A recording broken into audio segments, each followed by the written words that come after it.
தமிழ்நாட்டில் சட்ட ஒழுங்கு மோசமாகிவிட்டது, போதை கலாச்சாரம் அதிகமாகிவிட்டது, பெண்களுடைய பாலியல் வன்கொடுமை சின்ன பிள்ளையிலிருந்து பாலியல் பிள்ளையிலிருந்து வயசானவங்க வரைக்கும் இன்னைக்கு பாதிக்கப்படுறாங்க. பாதுகாப்பு இல்லாத அச்சுறுத்தலாக இருக்கிறது. இதை கண்டித்தும் தான் இந்த ஆர்ப்பாட்டம். இன்றைக்கு அந்த ஆர்ப்பாட்டம் முழுமையாக வெற்றி பெற்று விட்டது. இதற்கு முன்பாக எங்க பொதுச் செயலாளருக்கு ஏதோ சுக்கர தேசம் அடிக்குதுன்னு நினைக்கிறேன். ஆமாங்க, அவர் தான் அடுத்த முதலமைச்சர். அது சுக்கர தேசம் எப்படின்னு பாருங்க. கமலஹாசன் இதுவரைக்கும் என்ன செஞ்சாரு? மக்கள் நீதி மய்யம் கட்சி என்ன தானே? ஆமா, அந்த கட்சியினுடைய டார்ச் லைட்டே புடுங்கிட்டாங்க திமுக. அப்படி இருந்த அந்த கட்சி கூட இருந்தாரு.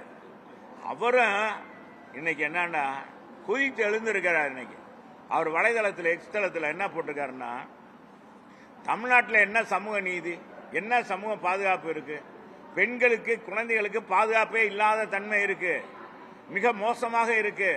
அப்புறம் என்ன முன்னேற்ற போறோம் தமிழ்நாட்டை அப்படின்னு அவர் பேசியிருக்காரு. அது வலைதளத்தில் முதல் பக்கத்தில் ஒரு பத்திரிகையில் வந்திருக்கு.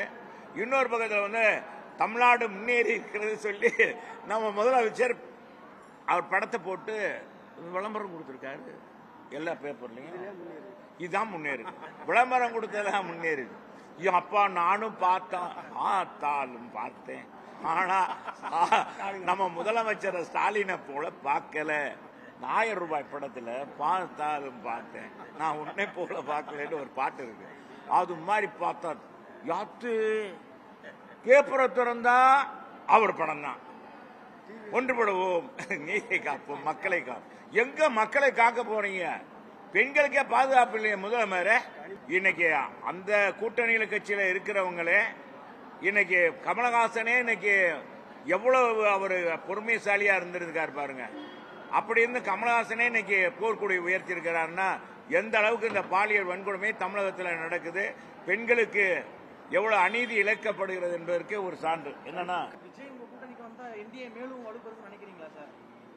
என்னங்க நீங்க இதெல்லாம் நீங்க தான் கேட்டீங்க, நான் சொன்னேன். எங்க கட்சியை பொறுத்தளவுக்கு கூட்டணி பலமாக இருக்கு. மக்கள் பொதுவாக கூட்டணியை வச்சு வாக்களிக்கிறவங்க கிடையாதுங்க. அந்த ஆட்சியை நடத்தின ஆட்சியினுடைய நன்மை தீமைகளை அகராய்வாங்க.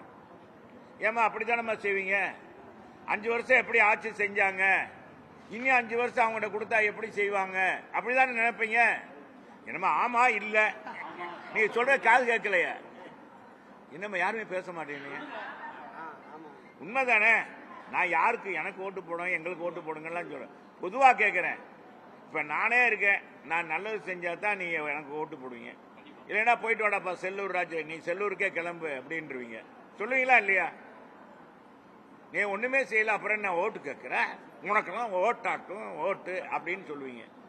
ஆனா பொதுவா மக்களுக்கு நல்லதை இந்த அரசாங்கம் செய்திருந்தால் இவ்வளவு விளம்பரம் தேவையில்லை, இவ்வளவு விளம்பரம் தேவையில்லை, இவ்வளவு ஆடம்பரம், இவ்வளவு நாள்தோறும் பத்திரிகை, டிவி. இப்ப எது வருதோ வரலீங்க டிவியில. முதல்ல சொன்ன உங்க உடை வெண்மையாக வேண்டுமா, பள்ளிச்சென்ற வெண்மை வேண்டுமா, ரீல் ஏரியல் வாங்க, ஏரியல் போடுவாங்க. அப்ப இன்னொரு இது விளம்பரமாக அந்த குழந்தை ஒரு பொண்ணு போமா, எங்களை மறந்து போனாலும் பரவாயில்ல, கிளைக்கோடு மட்டும் மறந்துட்டு போகாதுடா அப்படின்னு அந்த பொண்ணுக்கு சொன்னோம். அப்ப பார்த்தா அந்த விளம்பரம் வந்துச்சு. இப்ப பார்த்தா எதோ எடுத்தாலும் நம்ம முதலமைச்சர் விளம்பரம் தாப்பா.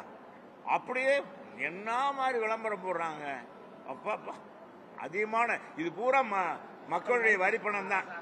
இது போக இது மக்களுக்கு கொடுக்க கோடை விடுமுறை பரிசு 2000 ரூபாய் அப்படி இப்படின்னு கொடுத்து எல்லாத்தையும் தீட்ட போறாங்க. ஏற்கனவே சும்மாவே வரி போடுவாங்க, இனி இதையும் கொடுத்து இன்னத்த வரி தீட்ட போறாங்க. சரி வாங்க தம்பி. அழிக்க வேண்டும் என்று நினைச்சவங்க எல்லாம் சொன்னவங்க எல்லாம் இடம் தெரியாம போயிட்டாங்கன்னு வடிவேலு நம்ம வைகை புயல் தானே, வைகை புயல் கொடுக்கட்டுங்க. வைகை புயல் பேச பேச திமுக அடைந்து போகும். 2011 தம் அன்பு சகோதரர் வைகை வடிவேலு புயலென கிளம்பினார். அவர் ஒரு பக்கம் பரப்பிட்டாரு, குஷ்பு ஒரு பக்கம் பரப்பிட்டாங்க. பார்த்தா ஏன் தொகுதியிலே வந்து பேசினார். பாசனா கூட்டத்தை பார்த்தா சரி, எங்க ஜெயந்திபுரமே நிறைஞ்சு நிக்குது. நாம அவ்வளவுதான்டாப்பா, நம்ம அவ்வளவுதான் காலின்னு நினைச்சேன். அப்புறம் பார்த்தா தெரியும் வைகை புயலுடைய ராசியே என்னன்னா திமுக தோக்கடிக்கணும். ஏற்கனவே அவருக்கு ஒரு உள்ளூர மனசு இருக்கும் திமுக வரக்கூடாதுன்னு, அதனால தான் அப்படி பேசுறாரு. ஆனா அதிமுக போராட்டம் அறிவிச்ச மாதிரில கேஸ் சிலிண்டர் தட்டுப்பாடுக்கு திமுக இப்போ போராட்டம் அறிவிச்சிருக்குது. அதெல்லாம் சும்மாங்க, கேஸ் தட்டுப்பாடு.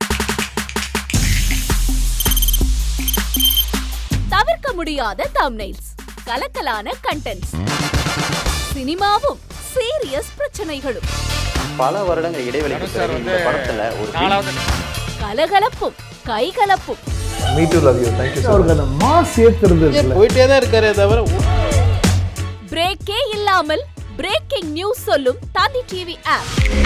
இன்ஸ்டா தலைமுறை வரை இறங்கி அடிக்கும் தந்தி டிவியின் டிஜிட்டல் எக்ஸ்க்ளூசிவ். அது தண்ணிக்குள்ள போகும்போது ஹேங் ஆயிடுச்சு. உங்களுக்கு விஜய் சார் எந்த அளவுக்கு ரொம்ப பிடிக்கும்? Of course, Malayalis are huge Vijay sir fans. ரெண்டு பேருமே ரொம்ப பிடிக்கும் எனக்கு. தந்தி டிவி ஆப்பை இலவசமா டவுன்லோட் செய்யுங்க. ஃபாலோ பண்ணுங்க, சப்ஸ்கிரைப் பண்ணுங்க, என்ஜாய் பண்ணுங்க.